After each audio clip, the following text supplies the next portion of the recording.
Les Léopards sont maintenant prêts pour faire face aux barrages intercontinentaux.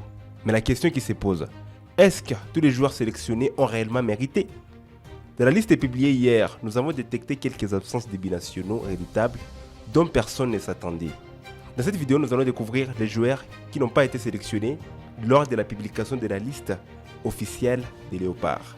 Mais jusque-là, nous restons en attente du grand rendez-vous prévu ce 31 mars et les joueurs sélectionnés se préparent déjà pour jouer leur premier match qui sera au Mexique, bien évidemment le 25 mars 2026, face aux Bermudez. Bonne nouvelle pour les Léopards. L'attaquant Yohan Wissa a fait son retour après plusieurs absences. Évoluant en Prima Liga avec les Newcastle, il continue de montrer ses performances et sa qualité de se positionner sur le terrain. Yohan Wissa reste positif et présent.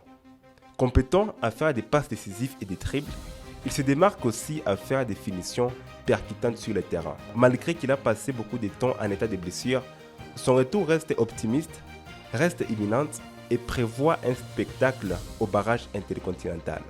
Le joueur Yohan Wissa est prêt pour affronter cette compétition qui va bientôt commencer et nous restons toujours scotchés, nous restons toujours connectés pour voir ce qu'il va faire durant ces tournois. Le joueur Grandi Diangana, un allié international congolais, évolue actuellement à FC Elche, précisément en Liga. Après 6 saisons à West Bromwich Albion, il a rejoint le FC Elche en tant que joueur libre le 31 août 2025. Il est devenu un élément régulier de l'équipe espagnole. Lors de son dernier match du 8 mars, il a joué 59 minutes contre le Villarreal et maintenant il figure sur la liste de Sébastien Desabre, publiée le 11 mars 2026 pour le barrage intercontinentaux. Bien qu'il est revenu à la compétition avec Elche à janvier 2026, marquant même contre le FC Valence, il semble être actuellement dévancé dans la hiérarchie des alliés par les retours des joueurs comme Yohan Wissa, Cédric Bakambu et Meshak Elia.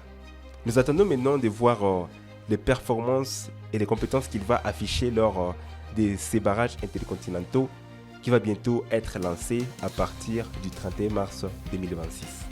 Le joueur Jérémy Ngakia, âgé de 25 ans, un talentueux de Watford.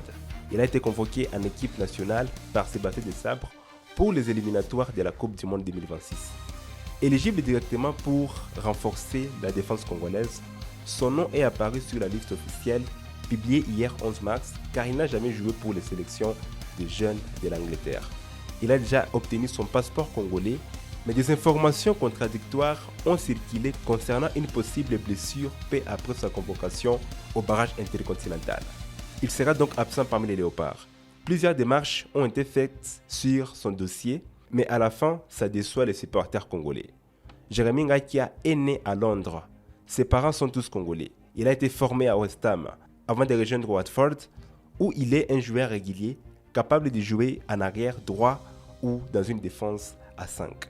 Jérémy Ngakia a été sélectionné, mais malheureusement, son entraîneur confirme qu'il est en état de blessure, qu'il faudra que le sélectionneur Sébastien Desabre puisse lui remplacer afin de voir quel joueur pourrait jouer à sa place. Après la publication de la liste officielle des Léopards qui vont affronter ces barrages intercontinentaux au Mexique pour la Coupe du Monde 2026, nous avons détecté quelques absences et qui ont intrigué, qui ont dérangé quelques supporters congolais. Notamment, nous voyons d'abord les joueurs Afmiko Pouloulou. Afmiko Pouloulou vient encore de manquer dans cette sélection congolaise. Et les supporters restent inquiets. Les supporters ne cessent de se demander la raison de son absence.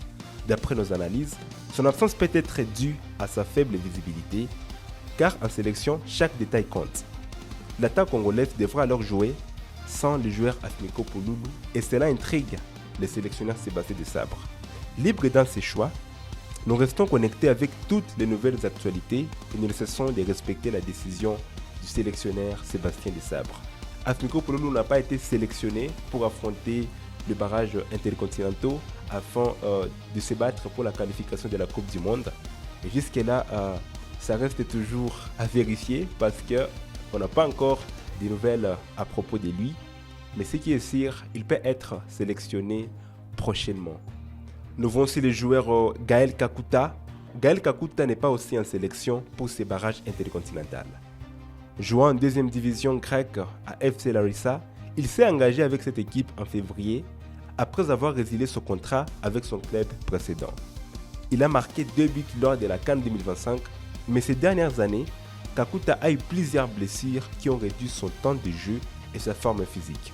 Cela influence les choix du sélectionneur Sébastien Desabre, mais Kakuta reste un joueur respecté surtout pour son talent tactique, sa vision du jeu et son rôle sur le terrain. Gaël Kakuta vient de manquer la sélection nationale pour affronter les barrages intercontinentaux. Ces dernières années, Kakuta a eu plusieurs blessures qui ont réduit son temps de jeu et sa forme physique. Cela influence les choix du sélectionneur. Quand un joueur joue moins ou change souvent les clubs, cela peut réduire ses chances d'être appelé en sélection. Son absence n'est pas définitive, mais plutôt les résultats d'une fragilité physique et d'un niveau de club variable ces dernières saisons. L'attaquant Samuel Essende n'a pas aussi été sélectionné lors de la publication de la liste officielle par le sélectionneur Sébastien Desabre, notamment en mars 2024 pour le match contre le Soudan du Sud, pour des raisons disciplinaires plutôt que purement techniques. Malgré des performances en club, il a connu des périodes d'absence et a dû patienter avant de s'imposer, ayant eu des difficultés initiales à marquer en sélection nationale. Des sources indiquent que son absence de la sélection nationale peut être due à une sanction disciplinaire. Bien qu'ayant un bon profil d'attaquant, il a mis du temps à s'adapter au style de jeu de l'équipe nationale et a marqué ce qui a pu influencer les choix de l'entraîneur. La sélection de la RDC dispose d'autres options en attaque, rendant la concurrence pour une place de titulaire.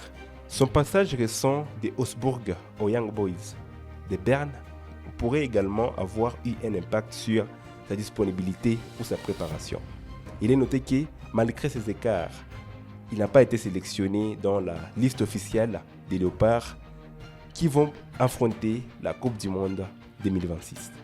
Le joueur Mario Stroikens, âgé de 21 ans, c'est un milieu offensif et attaquant belgeo-congolais évoluant au RC Anderlecht. Lui aussi n'a pas été sélectionné, mais récemment il a officiellement choisi de représenter la RDC au niveau international après avoir porté les couleurs de la Belgique dans les catégories des jeunes. Convoqué pour la première fois avec les Léopards par Sébastien Desabre en octobre 2025 pour les barrages de la Coupe du Monde 2026 contre le Cameroun, Mario Stroikens n'a pas été sélectionné suite aux blessures. C'est la raison principale de son absence lors de ses derniers grands rendez-vous avec la RDC. En décembre 2025, Stroikens s'est gravement blessé au genou lors des matchs de championnat avec le RC Anderlecht contre Saint-Trond. Sa blessure est estimée entre 4 à 6 semaines d'absence. Sa convalescence a duré plus de 2 mois. Il n'a repris les jeux jusqu'en février 2026 lors des matchs contre Zulte Waregem. Avant sa blessure, son absence lors de certains rassemblements après son choix de nationalité sportive était liée à la terrasse. Bien qu'il ait opté pour les Léopards en novembre 2025, des démarches administratives restaient à finaliser pour valider son changement de nationalité sportive auprès de la FIFA, ce qui l'avait empêché d'être sur la feuille des matchs contre le Nigeria par exemple. Auparavant, son absence en équipe nationale s'expliquait par son parcours avec les équipes des jeunes de la Belgique, notamment du Z15 jusqu'aux espoirs, et ce temps de réflexion avant de se décider officiellement pour la RDC depuis novembre 2025. L'absence de Mario Stroikens est donc marquée par ses blessures. Merci de nous avoir suivis jusqu'à la fin. Restez connectés jusqu'à la prochaine vidéo.